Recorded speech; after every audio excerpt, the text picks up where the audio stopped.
Class 12th का result आ चुका है और ये रिजल्ट जब आता है तो कहीं कहीं बहुत खुशी, लेकिन बहुत जगहों पे बहुत दुख मिलता है। खुशी उन बच्चों को होती है जिनका रिजल्ट उनके एक्सपेक्टेशन के हिसाब से आता है या एक्सपेक्टेशन से अच्छा आ जाता है, लेकिन बहुत मामलों में मैं ऐसा देखता हूं कि बच्चों के रिजल्ट उनके एक्सपेक्टेशन से बहुत खराब आ जाते हैं। बहुत मेहनत करने के बाद भी, बहुत साल भर एकदम लगातार पढ़ने के बाद भी, अपना सब कुछ न्यौछावर करने के बाद भी उनका रिजल्ट खराब आ जाता है। अगर तुम्हारा रिजल्ट तुम्हारे एक्सपेक्टेशंस के हिसाब से आए हैं तो ये वीडियो तुम्हारे लिए नहीं है, क्योंकि ये वीडियो, आज का वीडियो उन बच्चों के लिए है जिनका रिजल्ट उनके एक्सपेक्टेशंस के हिसाब से नहीं आया है। और ये मैं क्यों इस पे बात करना चाह रहा हूं, क्योंकि मेरे जानने में, मेरे समझने में, जितने भी बच्चे जो मुझसे मिले ऑनलाइन ऑफलाइन जहां से भी, मुझे ये तो पता चल गया है कि मैक्सिमम ऑफ द स्टूडेंट्स ये कंप्लेन कर रहे हैं कि कहीं ना कहीं उनके एक्सपेक्टेशंस के हिसाब से रिजल्ट नहीं आया है। अगर एक बच्चा कहे, दो बच्चा कहे, 10 बच्चा कहे, बात समझ में आती है, लेकिन 100 में 99 लोग ये बात कहें तो थोड़ा सा लगता है कि कुछ तो गड़बड़ी हुई होगी। जनरली पेरेंट्स का क्या है, पेरेंट्स तो ये कह देते हैं कि सोशल मीडिया आपने ज्यादा चलाया, मोबाइल गेम्स खेला, प्लानिंग नहीं थी, टाइम मैनेजमेंट नहीं हुआ, या फिर लक्ष्य का कमी था, फोकस का कमी था, है ना। बच्चे बहाना कर सकते हैं कि भैया सिलेबस बड़ा था, पेपर टफ था, जो भी था। लेकिन एक ऐसी समस्या है जो मुझे लगता है जनरली कि इस बार के रिजल्ट का उस समस्या की वजह से काफी ज्यादा इफेक्ट पड़ा है इस बार के रिजल्ट पे। उसके ऊपर मैं बात करूंगा, लेकिन सबसे पहले डेटा क्या कहता है जरा वो समझ लेते हैं। अभी मैंने रिसेंटली देखा, मैंने रिसर्च किया तो मुझे पता चला कि 2025 में जो पास परसेंट था वो 88.39 था।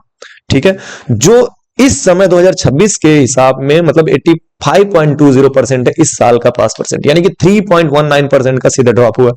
ये छोटा मोटा संख्या नहीं है, बहुत बड़ी संख्या है। लाखों बच्चे इस बार फेल हुए हैं। ठीक है, पास ही नहीं हो पाए, कंपार्टमेंट लगने की बात अलग है, पास ही नहीं हो पाए, तो इतने बच्चे तो डायरेक्ट और बढ़े हैं, फेल हुए हैं।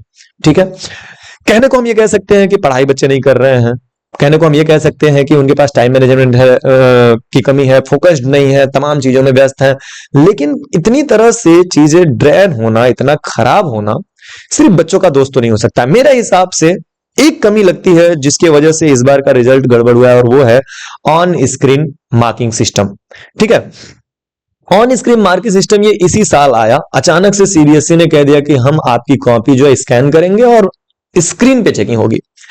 कॉपी स्क्रीन पे चेक होने के लिए किसी भी टीचर के पास एक्सपीरियंस नहीं था, ना ही कोई प्रॉपर ट्रेनिंग थी। आपने अचानक से इसको इंट्रोड्यूस किया और अचानक से टीचर्स ने कॉपी चेक करना शुरू कर दिया। प्रॉब्लम क्या हो रही थी, मैं भी टीचर्स से मिलता जुलता हूं जो ऑन स्क्रीन चेकिंग कर रहे थे। कहीं पर इंटरनेट की कनेक्टिविटी नहीं है, तो कहीं पर बीच बीच में दिक्कत हो रही है, कहीं लिटरेसी नहीं है। बहुत सारे टीचर्स कंप्यूटर को जानते भी नहीं है। भाई फिजिकल एजुकेशन का टीचर, मैथ्स का टीचर और फिजिक्स का टीचर, उसको कंप्यूटर का नॉलेज ही नहीं है। कंप्यूटर पे कॉपी चेक करना बहुत सारे टीचर्स के लिए फ्रस्ट्रेशन का काम था, और वो फ्रस्ट्रेशन कहीं ना कहीं बच्चों की कॉपी पे उतरी होगी। नंबर वन, कि टीचर जो आपकी कॉपी चेक कर रहा है वो खुश नहीं है, वो परेशान है, वो डिस्टर्ब होकर के आपकी कॉपी चेक कर रहा है, कंफ्यूज होकर के कॉपी चेक कर रहा है, प्रेशर में कॉपी चेक कर रहा है, तो आपको कितना अच्छा मार्क्स दे देगा। Number one. दूसरी चीज, लोग कहते हैं ट्रांसपेरेंसी की बात। भाई लाखों में कॉपियां चेक हो रही हैं ऑन स्क्रीन, आप कितना ज्यादा वेरीफाई कर लोगे। और एक बात, आप कुछ लोग ये कह रहे हैं कि वो जो कॉपी चेक हो रही थी उसमें एआई का भी हेल्प लिया गया था। भाई मैं दावा कर सकता हूं एआई गलतियां करता है, चैट जीपीटी गलतियां करता है, डीप सीक गलतियां करता है। तो ऐसा नहीं कि आपने एआई इनबिल्ट मार्किंग सिस्टम ला दिया तो गलतियां नहीं होंगी, गलतियां हुई होंगी, और प्रेशर में वो जो टीचर है उसने गलती की होगी, और एक नहीं बहुत बच्चों के साथ ये हुआ। इसके लिए होना ये चाहिए था कि कम से कम एक दो ट्रायल चलना चाहिए था, टीचर्स के लिए ट्रेनिंग प्रॉपर होनी चाहिए थी, उनको गाइडेंस अच्छे से मिलना चाहिए था। और ये थोड़ा लॉन्ग प्रोसेस होने के बाद, ट्रेनिंग होने के बाद, डायरेक्ट ना करके एक मॉक वगैरह टीचर से करवा करके उसको वेरीफाई करने के बाद अगर इंप्लीमेंट किया होगा तो समझ में आता। लेकिन सीबीएसई को शायद पैसे बचाने थे या जो भी करना था, उन्होंने डायरेक्ट इसको जो है इंट्रोड्यूस कर दिया, जो कि बहुत खतरनाक रहा मेरे हिसाब से। और उसका इफेक्ट बच्चे बता रहे थे कि हमारा ये सही था, गलत कर दिया गया है। अब कॉपी निकलवाएंगे तो पता चलेगा कि क्या दिक्कत है क्या नहीं है, लेकिन कुल मिलाकर के अभी तो उन बच्चों का पूरा मनोबल तोड़ दिया गया। तो ये ऑन स्क्रीन मार्किंग सिस्टम, मुझे ऐसा लगता है, पर्सनली ऐसा लगता है कि ये ठीक बात नहीं था। बाकी मे बी और भी सारे रीजंस हो सकते हैं, but I am not satisfied with this.